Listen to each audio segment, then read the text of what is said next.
Hello बच्चों, कैसे हैं आप सब। उम्मीद करता हूँ अच्छे ही होंगे। और आज हम लोग स्टार्ट करेंगे अपना 12th chapters inverse trigonometric function.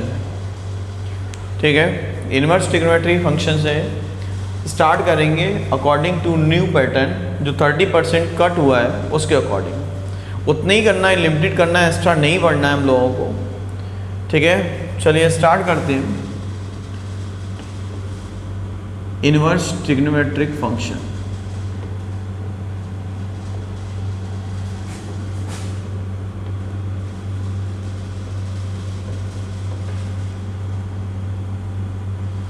ठीक है, पहले टर्म की शुरुआत जब करते हैं इनवर्स ट्रिग्नोमेट्रिक फंक्शन, जो टर्म है एक एक करके बात करेंगे। इनवर्स से यहाँ पे इनवर्स का मीनिंग जो है, इनवर्स का मीनिंग है इनवर्स फंक्शन से, इनवर्स ऑफ फंक्शन जो हम लोग फंक्शन चैप्टर में पढ़ते हैं उससे रिलेट कर रहा है। Inverse of a function, function का इनवर्स हमें फाइंड करना है।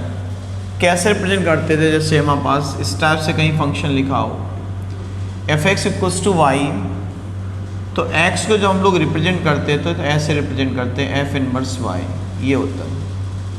कहीं पे ऐसे दिया है f(x = तो ये जब हम लोग शिफ्ट करेंगे तो उसको हम लोग इनवर्स से रिप्रेजेंट कर लेते हैं। ठीक है, अच्छा दूसरी बात आती है इनवर्स फंक्शन, और इनवर्स किन फंक्शन का, ट्रिग्नोमेट्रिक फंक्शंस का। ट्रिग्नोमेट्रिक फंक्शन का इनवर्स हमें फाइंड करना है। तो अपने ट्रिग्नोमेट्रिक फंक्शंस जो होते हैं, रेशियो होते हैं, 6 ट्रिग्नोमेट्रिक रेशियो होते हैं, sine, cos, tan, cot, sec and cosec. ठीक है, उनका इन्वर्स फाइंड करना है। उनके इन्वर्स से रिलेटेड जो बातें करनी है वो सुननी है। तो यहाँ पे बात करेंगे, जैसे साइन थीटा = x है और इसको इन्वर्स फॉर्म में लिखना है। अगर जैसे यहाँ पर था f(x = y) है तो x क्या लिखेंगे, f इनवर्स y। ऐसे ही साइन थीटा = x है तो हम लोग थीटा को जब रिप्रेजेंट करेंगे तो ऐसे रिप्रेजेंट करेंगे। ठीक है, साइन थीटा के इन्वर्स जो रिप्रेजेंट करते हैं वो साइन इनवर्स x हो जाएगा। ठीक है, इस टाइप से हम लोग आगे बढ़ेंगे। कहीं पे cos थीटा = x है तो थीटा = जब लिखेंगे रिप्रेजेंट करेंगे तो cos इनवर्स x हो जाता है। ये अलग अलग बातें आती हैं अपने क्वेश्चन के लिए, बहुत अच्छे से पता होनी चाहिए। ठीक है, तो पहले तो बेसिक बात हमें पता होनी चाहिए कि इनवर्स का मीनिंग क्या है। अच्छा, कई बच्चे इसमें बड़े कंफ्यूज रहते हैं, परेशान रहते हैं। कुछ लोग तो ऐसे होते हैं कि साइन इनवर्स x कहीं पे लिखा है तो उसको ऐसे कंसीडर करते थे 1/sin x। ये तो कभी पॉसिबल नहीं होगा, ये बस नोटेशन है, इसका मीनिंग नहीं है। जो उनका मीनिंग होता है वो sin x की पावर -1 होता है, तो फिर उसको हम लोग 1/sin करते हैं ऐसे। तो ये कभी ये sin x की पावर -1 तो 1/sin x होता है, जबकि sin इनवर्स x को 1/sin कभी नहीं लिखते। तो एक दो जगह मिसकॉन्सेप्शन आते हैं, तो वो हमें पता होने चाहिए कहाँ पे गड़बड़ होता है, वो बात भी पता हो सही से। अब आते हैं अपने चैप्टर की स्टार्टिंग करते हैं। तो सबसे पहले हमें तो इसके लिए इनवर्स ट्रिग्नोमेट्री, पहले से हमें यहाँ पे ट्रिग्नोमेट्रिक टेबल की कंप्लीट वैल्यू पता होनी चाहिए। Sine theta, cos theta, tan theta, cot, ये 10th में जैसे हम लोग पढ़ के आए, ये सारी वैल्यू पता हो, इनमें हमें कोई प्रॉब्लम नहीं होनी चाहिए। एंगल्स को रिप्रेजेंट करते हैं, 0 है, π/6, π/4, π/3, π/2। वैल्यूज हमें याद होनी चाहिए। ये 1/2 थी, ये 1/√2 है, यहाँ पे √3/2 है, 1 है। कॉस की वैल्यू की बात करेंगे तो 1 है, √3/2 है, 1/√2 है, 1/2 है और 0 है। टेन की बात की, इन दोनों डिवाइड किया, 0, 1/√3 और इसके बाद इस प्लेस पे 1 आ जाएगा, ये √3 है और इनफाइनाइट आ जाएगा। कॉट की बात की, इनफाइनाइट, √3, इसमें कुछ नया नहीं बता रहे हैं, सब टेबल हम लोगों को ऑलरेडी पता होती है, लेकिन हमने लिखा है स्टार्ट करने से पहले ये टेबल की रिक्वायरमेंट है हम लोगों को। सेक की वैल्यू की बात करें तो 1 है, 2/√3 है, √2 है और ये 2, इसके बाद इनफाइनाइट आ जाएगा, इनफाइनाइट 2, √2, 2/√3 एंड 1। तो इस टाइप से हमें वैल्यू कंप्लीट पता है टेबल से। हमने एक बार टेबल को उसी फॉर्म में बनाया है, क्योंकि इसी की हेल्प से हम लोग आगे वैल्यू इन्वर्स की फाइंड करेंगे और तभी हम लोग आगे बढ़ पाएंगे। सब पता होने चाहिए बहुत अच्छे से, तो ये में कोई दिक्कत नहीं है। स्टार्ट करते हैं। हमने बोला था इन्वर्स, इन्वर्स किसका, ट्रिग्नोमेट्रिक फंक्शन का। तो इन्वर्स जब रिप्रेजेंट करते हैं तो उसको हम लोग ऐसे लिखते हैं साइन इन्वर्स एक्स, और साइन इन्वर्स में अलग अलग वैल्यू पूछ सकते हैं। तो वैल्यू हमें कैसे फाइंड करनी होगी हमें पता होनी चाहिए। जैसे हमसे कोई इवेल्युएट करना है कि साइन इन्वर्स 1/2, ठीक है, साइन इन्वर्स 1/2 की वैल्यू फाइंड करनी है, तो इन्वर्स में है, ठीक है। तो एक बार हम लोग बेसिक की तरफ बढ़ते हैं। साइन इन्वर्स 1/2, इसका मीनिंग देखो कैसे है, कहीं पे दिया है sine theta equals to 1/2, sine theta equals to 1/2। तो हम लोग 1/2 को क्या लिखेंगे, 1/2 को हम लोग वहाँ से लिखेंगे साइन π/6 लिख लेंगे, और फिर एंगल को कंपेयर करेंगे तो थीटा इक्वल्स टू π/6 आ जाता है डायरेक्टली।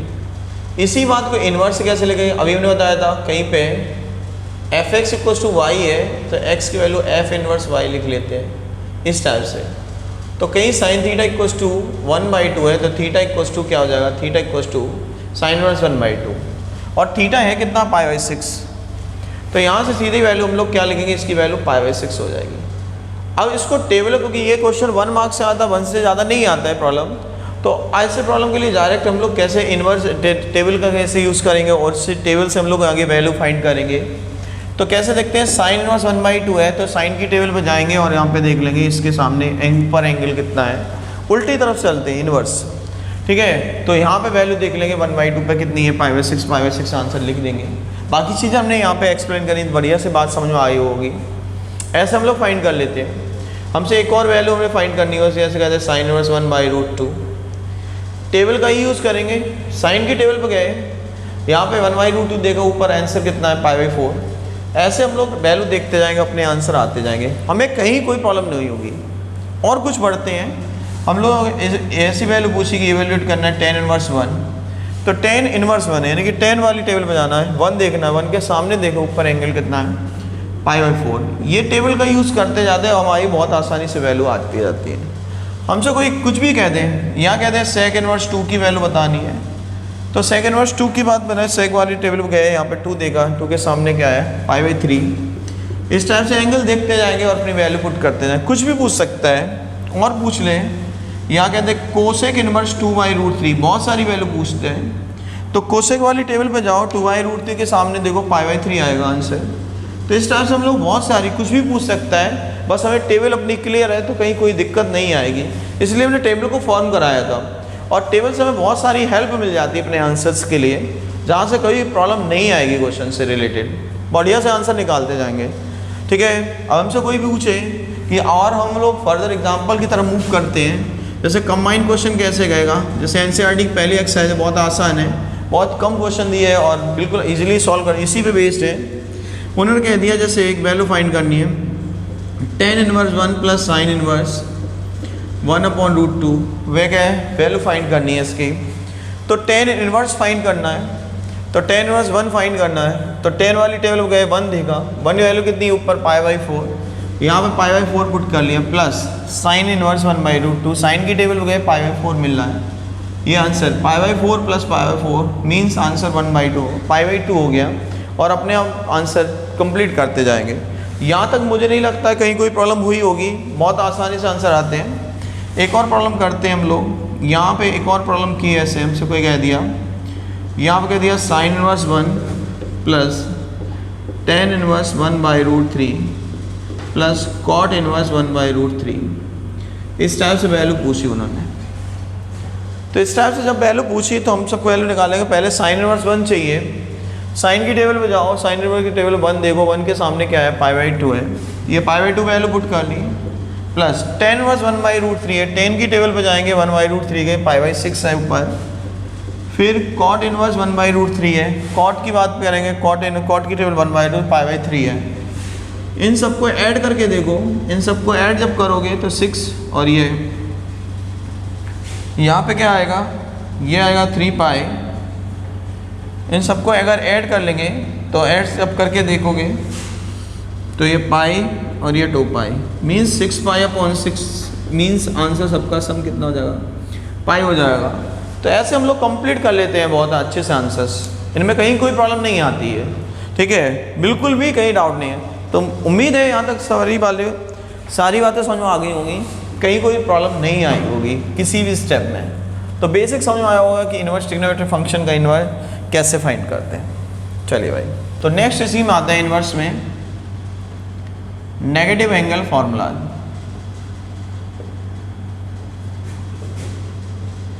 नेक्स्ट है negative angle formula. Negative angle formula के लिए कुछ बात ध्यान रखेंगे, उनको भी हम लोग बढ़िया से एक्सप्लेन करेंगे सब बातों को। नेगेटिव एंगल फॉर्मूले की जब बात की तो देखो कैसे, यहाँ पे बहुत अच्छी समझना है कि पहले के तीन फॉर्मूले sine inverse minus x, negative angle मतलब माइनस एक्स, एक्स के साथ माइनस आने लगे।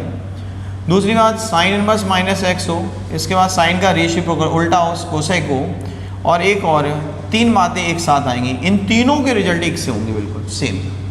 हम यहाँ पे लिख भी देते हैं, यहाँ पे माइनस साइन आएगा ऐसे। ये बात याद भी रखनी है, मेमोराइज करना है। तो साइन कोसेक और टेन ये एक साथ रखने हैं। बाकी जो बच गए वो अगले में आएंगे, वो नेक्स्ट में आएंगे। अब बाकी कौन सा बच गया, साइन गया तो इसके बाद क्या होता है, कॉस इनवर्स माइनस एक्स आ गया, फिर सेक इनवर्स माइनस एक्स आ गया, और फिर कॉट इनवर्स माइनस एक्स आ गया। ये बातें हैं। तो साइन इनवर्स, अब ये वैल्यू कैसे आएगी, पाई माइनस एक्स से आएगी। साइन इनवर्स माइनस एक्स सीधा हम लोग फॉर्मूला अप्लाई करेंगे, क्या होता है माइनस साइन इनवर्स एक्स, ये माइनस का कोसेक इनवर्स एक्स, और ये माइनस का टेन इनवर्स एक्स। ये तीन फॉर्मूले एक से हैं क्योंकि तीनों का माइनस साइन आउटसाइड, वही हमने यहाँ पे लिखा है कि इसका माइनस साइन आउटसाइड जाएगा। बाकी रिमेनिंग दो फॉर्मूले वो पाई माइनस एक्स की तरह काम करेगा। मतलब कैसे, ये हो जाएगा pi minus cos inverse x हो जाएगा, ये pi minus sec inverse x हो जाएगा, और ये pi minus cot inverse x हो जाएगा। ये नेगेटिव एंगल के लिए फॉर्मूले की बात कर रहे हैं, तब ऐसे आ गए। बढ़िया से यहाँ तक बातें समझ में आ चुकी होंगी, कहीं कोई दिक्कत नहीं होगी इन प्रॉब्लम्स में। अब आते हैं प्रॉब्लम्स में, पीछे वाली टेबल का अपना यूज़ करेंगे प्रॉब्लम में, और वो बातें समझ में आनी चाहिए। जैसे हमसे कोई कहते हैं इवेल्युएट करना है साइन इनवर्स माइनस 1/2, तो ये देखने भाई दिमाग में बैठाना कि पहले तीन में या बाद के तीन में। तो पहले तीन के साइन है कोसेक का टेन है, ये याद रखना, बाकी तीन अपने आप याद हो जाएंगे सही से वहाँ पे। तो साइन इनवर्स माइनस 1/2 है, ये पहले में है, इसका रिजल्ट क्या आता है माइनस, माइनस शायद बाहर चला जाएगा, तो ये माइनस का साइन इनवर्स 1/2 हो जाएगा। अब टेबल देखेंगे, पीछे से देख लेना टेबल, वो तुम्हें याद भी होनी चाहिए। साइन की टेबल में देखो 1/2 वैल्यू किसकी है, तो वो π/6 आंसर मिलेगा। तो ऐसे हम लोग वैल्यू इवेल्युएट कर लेते हैं अपने आंसर्स में। सही है भाई। एक और पूछते हैं प्रॉब्लम, यहाँ कहते हैं साइन इनवर्स माइनस का √3/2। तो साइन इनवर्स माइनस का √3/2 वैल्यू की बात करें तो साइन इनवर्स माइनस एक्स का फॉर्मूला है माइनस का साइन इनवर्स, तो ये माइनस का साइन इनवर्स √3/2 हो जाएगा। और इसके बाद हम लोग जब बात करेंगे तो ये साइन की टेबल में देखेंगे वैल्यू, साइन की टेबल में वैल्यू इसकी है π/3 की वैल्यू होती है, तो इस टाइप से आंसर आ जाते हैं। तो वही बोल देंगे पहले तीन फॉर्मूले जिनमें डायरेक्ट माइनस आउटसाइड आएगा, और बाद के तीन फॉर्मूले जिनमें माइनस साइन बाद में आएगा, वहाँ पे ध्यान रखना। सही है भाई। एक और प्रॉब्लम पूछी कॉस इनवर्स माइनस 1/2, ये आ गया माइनस लग गया, तो कॉस इनवर्स ये बाद के तीन फार्मूलों में है, तो बाद के तीन फार्मूले पे कंसिडरेट करना है। तो ये फार्मूला क्या पाई माइनस कॉस इनवर्स 1/2 है ऐसे, तो ये आंसर क्या होगा पाई माइनस π/3 हो जाएगा, और इसको हम लोग सॉल्व कर लेंगे तो ये 2π/3 हो जाएगा। बहुत सारी पॉसिबिलिटी है, कुछ भी कर सकते हैं। यहाँ कह दिए कोसेक इनवर्स माइनस का 2/√3। अच्छा पीछे की टेबल याद होनी चाहिए तभी ये वैल्यू फाइंड कर सकते हैं। कोसेक इनवर्स माइनस का, तब कोसेक इनवर्स पहले के तीन फार्मूले में माइनस साइन आएगा इसका, तो ये माइनस का कोसेक इनवर्स 2/√3 आएगा यहाँ से, और ये कोसेक की टेबल में देखेंगे 2/√3 वैल्यू किसकी है, यानी कि साइन को उल्टा देख लो तो ये π/3 मिलेगा। वहाँ पे हमने टेबल देखी, पीछे का किसी को प्रॉब्लम हो तो पीछे वीडियो पे जाके देख सकते हो वहाँ पे। इस तरह से हम लोग वैल्यू फाइंड करते हैं। बहुत डिफरेंट क्वेश्चन है, हमसे कोई देखे सेक इनवर्स -2 की वैल्यू बताओ, तो सेक इनवर्स -2 हम देखेंगे कि ये पहले तीन फार्मूले हैं कि बाद के तीन फार्मूले हैं, तो ये बाद के तीन फार्मूले में आता है, और बाद के तीन फार्मूले का फार्मूला क्या है पाई माइनस, ये क्या है पाई माइनस सेक इनवर्स 2 है, ये पाई माइनस सेक इनवर्स 2, ये π/3 हो जाएगा, और ये वैल्यू अपनी आप क्या हो जाएगी 2π/3। तो ऐसे हम लोग कैलकुलेट करते हैं नेगेटिव वैल्यूज़ को। तो यहाँ तक काफ़ी कुछ स्कूल है, बढ़िया समझ में आ रहा होगा, कहीं प्रॉब्लम नहीं है इनमें, कहीं पे कोई डाउट नहीं लग रही होगी। चलिए भाई, तो ये नेगेटिव फार्मूले हैं, फर्स्ट 3 एक से हैं एंड लास्ट 3 एक से हैं। इसके बाद कुछ कंबाइन क्वेश्चन देखते हैं, उनकी प्रैक्टिस कर लेते हैं कैसे कैसे क्वेश्चंस आएंगे। जब यहाँ पे एंगल पॉजिटिव है तो मैं डायरेक्ट टेबल देख के वैल्यू पुट कर लेनी है। जब वहाँ पे एंगल माइनस है तो माइनस वाला पहले फॉर्मूला लगाना है, फिर उसके बाद आगे बढ़ जाना है। तो ना नेक्स्ट क्वेश्चन की बात करें, हमसे कोई कह दे कि इवेलुएट करना है tan inverse 1 plus cot inverse -1, ये वैल्यू पूछी किसी ने।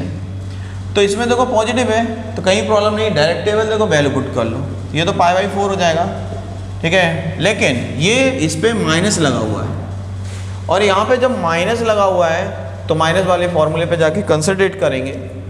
तो ये बाद के 3 में है, ये कॉट वाला टर्म बाद के 3 है। पहले 3 साइन tan एंड कोसेक, और बाद के कॉस कॉट और सेक है। तो ये जो फॉर्मूला बनेगा पाई माइनस कॉट इनवर्स 1 हो जाएगा, ऐसे करना। तो ये π/4 प्लस पाई माइनस का π/4, ये कैंसिल आउट हो गया, मीन्स अपना आंसर पाई हो जाएगा। तो ऐसे हम लोग इवेल्युएट करते हैं। जब प्लस है तब कोई प्रॉब्लम नहीं, जब नेगेटिव होगा तो उसके लिए हमें बात करनी पड़ेगी। आगे पे आते हैं। नेक्स्ट एक और क्वेश्चन दिया हमने इवेल्युएट करने का, ये कह दिया tan inverse -1/√3 plus cot inverse √3। वो कहेंगे भाई इसकी वैल्यू इवेल्युएट कर दो। तो देखते हैं tan इनवर्स -3, ये इस पर माइनस लगा, उस पर माइनस नहीं लगा है, तो इस पर माइनस पहले फॉर्मूला लगाएंगे फिर टेबल देखेंगे, इसमें डायरेक्ट टेबल देखेंगे। जब माइनस है तो पहले फॉर्मूला अप्लाई करो फिर टेबल देखो, और यहाँ पे डायरेक्ट टेबल देखेंगे। तो ये पहले के 3 फॉर्मूलों में है, तो ये माइनस का tan इनवर्स 1/√3 और प्लस का cot इनवर्स √3, ये ऐसे ही लिखेंगे। ये माइनस का π/6 हो जाएगा और ये प्लस का π/6 हो जाएगा, ये कैंसिल आउट हो गए, आंसर अपना 0 हो जाएगा। ऐसे बहुत सारी प्रॉब्लम बन सकती हैं। थोड़ा बड़ा क्वेश्चन करते हैं, ये डिफरेंट टाइप की वैल्यू बनेगी। यहाँ पे एक और क्वेश्चन लिया, हमसे कह दिया tan inverse 1 plus sine inverse -1/√2 और प्लस cot इनवर्स -1 माइनस का 1/√3। इवेल्युएट करना है, इस वैल्यू को फाइंड करना है। तो पहले दे देगा कहाँ कहाँ फॉर्मूला लगना है और कहाँ कहाँ पे डायरेक्ट टेबल लग रही है। तो यहाँ पॉजिटिव है, कोई नेगेटिव एंगल नहीं, डायरेक्ट टेबल लगेगी, यहाँ फॉर्मूला लगेगा, यहाँ फॉर्मूला लगेगा, यहाँ डायरेक्ट लगेगा। तो जो डायरेक्ट वैल्यू आ सकती है π/4 लिख दी, यहाँ हमने फॉर्मूला लगाया साइन इनवर्स। अब ये देखो पहले 3 फॉर्मूलों में है, तो यहाँ पे जब करेंगे तो माइनस का साइन इनवर्स 1/√3 हो जाएगा, और ये क्या है, ये बाद के 3 फॉर्मूलों में है, तो पाई माइनस cot इनवर्स 1/√3 हो जाएगा। ऐसे करते हैं, वैल्यू पुट कर ली हमने। ये क्या है, π/4 है, ये पाई है, और cot इनवर्स 1/√3, ये वैल्यू π/3 हो जाएगी। ये कैंसिल आउट हो गया और ये वैल्यू 2π/3 हो गई। तो हम ऐसे कंप्लीट कर लेते हैं अपने क्वेश्चंस को, कहीं कोई प्रॉब्लम नहीं आती है इन क्वेश्चन में, बहुत बढ़िया सा आगे मूव करते जाते हैं, और सिंपल बात। तो यही है एनसीईआरटी की फर्स्ट एक्सरसाइज में, यहाँ तक कहीं कोई प्रॉब्लम नहीं आएगी इन क्वेश्चंस में, बढ़िया से। तो एक और प्रॉब्लम कर लेते हैं हम लोग आगे कंटिन्यू। जैसे यहाँ कहते हैं साइन इनवर्स एक्स को अदर फॉर्म में कन्वर्ट करना, तो फिर सेम प्रोसेस पे हम लोग जाएंगे, और सेम प्रोसेस में हम लोग इसको कंसीडर कर लिए थीटा। तब यहाँ पे x की वैल्यू कितनी हो जाएगी, साइन थीटा। यहाँ फिर कुछ भी नहीं है, साइन का फॉर्मूला क्या होता है, P/H होता है। तो ट्राइंगल एक बार फिर फॉर्म करेंगे यहाँ से, और ये x है, सॉरी परपेंडिकुलर x है, ये 1 है। तो यहाँ से जब वैल्यू यहाँ पे ये 1 है, यहाँ पे जो वैल्यू आएगी 1 - x² हो जाएगी। अब अगर हमसे कोई भी अदर वैल्यू पूछे, कॉस पूछ ले, tan पूछे, cot थीटा पूछे, sec थीटा पूछे और कोसेक थीटा पूछे, इनमें से कुछ भी पूछता जाए, बढ़िया से निकालते हैं। कॉस का फॉर्मूला क्या होता है, B/H। तो b कितना है यहाँ पे, रूट में 1 - x²/1, और कन्वर्ट कर लेंगे। अगर हम लोग यहाँ से थीटा लिखना चाहें तो थीटा की वैल्यू कितनी हो जाएगी, cos इनवर्स 1 - x², ऐसे आ जाता है। tan का फॉर्मूला क्या, P/B। तो थीटा की जो वैल्यू आएगी उसके अकॉर्डिंग लिखना चाहें P/B, तो ये आएगा x/रूट में 1 - x²। थीटा की वैल्यू लिखना चाहेंगे तो tan इनवर्स ये है x/रूट में 1 - x²। cot थीटा की बात करें, ये इसका उल्टा होता है B/P, तो ये नीचे वाला टर्म ऊपर पहुंच जाएगा, ऊपर वाला है। ऐसे ही कंपेयर है, काफ़ी कूल तरीके से यहाँ से आगे हम लोग बढ़ते जाएंगे। तो ये 1 - x²/x। सेक थीटा की बात करने के बाद H/V है, तो यहाँ पे जो रूल आएगा 1/√1 माइनस एक्स स्क्वायर हो जाएगा। थीटा की वैल्यू कितनी आ जाएगी सेक इनवर्स और 1/रूट में 1 माइनस एक्स स्क्वायर। कोसेक की बात करेंगे तो b/h हो जाएगा बेस सॉरी ये h/p हो जाएगा और h कितना है 1/x है तो थीटा की वैल्यू कोसेक इनवर्स 1/x हो जाती है। तो इस टाइप से हम लोग कन्वर्ट कर लेते हैं, एक फॉर्म को ट्रांसफॉर्म कर लेते हैं अदर फॉर्म में। ये ट्रांसफॉर्मेशन है। अब इसका यूजेस कैसे हैं, अलग अलग डिफरेंट क्वेश्चंस होंगे, उनमें इनके यूज़ है तो वो भी हम लोग समझते हैं, आगे बढ़ते हैं। जैसे क्वेश्चन कैसे कहेगा, यहाँ पे प्रॉब्लम कहेगा, यहाँ पे कह दिया जैसे इवेल्युएट करना है, यहाँ पे इवेल्युएट करना है साइन ऑफ tan इनवर्स 4/3। इस प्रॉब्लम को इवेल्युएट करना है। तो इस प्रॉब्लम में हम लोग क्या करेंगे, सबसे पहले ये जो है tan इनवर्स 4/3 जो भी लास्ट में इनवर्स उसको हम लोग थीटा कंसीडर कर लेंगे। तो 4/3 इक्वल्स टू tan थीटा हो जाएगा। सही है। यहाँ पे tan का फॉर्मूला है, tan क्या होता है परपेंडिकुलर अपॉन बेस होता है। ये 4 है 3 है, ये पाइथागोरस से 5 हो जाएगा। अब जब इसको थीटा कंसीडर कर लिया तो हमें वैल्यू जो फाइंड करनी है वो साइन थीटा की फाइंड करनी है, समझ लो। अब साइन थीटा की वैल्यू यहाँ से देखेंगे तो क्या होता है फॉर्मूला p/h होता है और यहाँ से परपेंडिकुलर कितना 4 है, h 5 है तो साइन थीटा की वैल्यू आ जाएगी। तो इस पूरे कंप्लीट की वैल्यू 4/5 आ जाती है। चलिए भाई नेक्स्ट एग्जाम्पल की तरफ बढ़ते हैं। एक और प्रॉब्लम दे दिया tan inverse tan of sine inverse 5/13 कह दिया, ये वैल्यू फाइंड करनी है। इन प्रॉब्लम का टारगेट एक ही है कि लास्ट वाले जो प्लेस पे दिया है उसको भी हम लोग थीटा कंसीडर कर लेंगे यहाँ पे। तो ये 5/13 इक्वल्स टू कितना हो जाएगा sine theta. 5/13 equals to sine theta, sine का फॉर्मूला p/h है। ट्राइंगल फॉर्म कर लेंगे हम लोग। एक यहाँ पे परपेंडिकुलर 5 है, हाइपोटेन्यूज 13 है, पाइथागोरस ये अपने आप 12 हो जाएगा। यहाँ तक कोई प्रॉब्लम नहीं होगी। अब जब हमने इसको थीटा कंसीडर किया तो वैल्यू जो फाइंड करनी है tan की, tan का फॉर्मूला क्या होता है परपेंडिकुलर अपॉन बेस, तो ये tan थीटा की वैल्यू 5/12 हो जाती है। ठीक है भाई, चलिए इस वीडियो में आज हम यहीं तक रखते हैं और कंप्लीट डिस्कशन आगे की जो वीडियो है वो आते जाएंगे। और किसी को अभी इनवर्स से रिलेटेड किसी को प्रॉब्लम आती हो तो वीडियो के लास्ट में कमेंट कर सकते हैं और अपने असाइनमेंट और PDF जो है टेलीग्राम ग्रुप में लिंक दिया होगा उसको ज्वाइन कर सकते हैं। आपको PDF यहाँ पे प्राप्त हो जाएगी सारी चीज़ें। चलिए ओके, बाय बाय।